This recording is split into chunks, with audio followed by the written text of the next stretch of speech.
जहाँ देखा पुरी पुलिस प्रशासन सह पुरीर डीजे मालिक माने मुहांमुही अवस्था को आसीगले। एसपी प्रतीक सिंह निर्देश में पुरी सहर में समस्त शोभायात्रा शब्द प्रदूषण कर डीजे बाजिबा पर कटकणा जारी करा जायछि। किंतु सही कटकणा को अमान्य कर एवं विभिन्न बरजात्री शोभायात्रा डीजे पूर्व भली जाउथवार दृश्य सहरवासी को आश्चर्यचकित करिछि।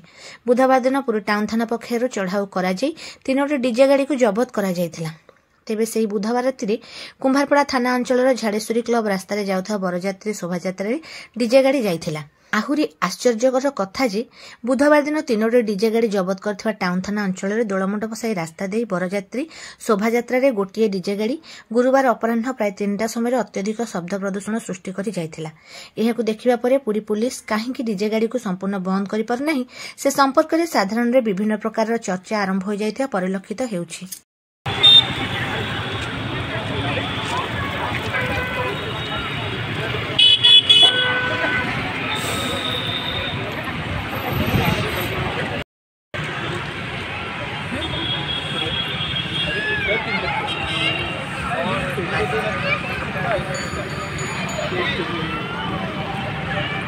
अरे तोरे मोबाइल के फोन लेके आने को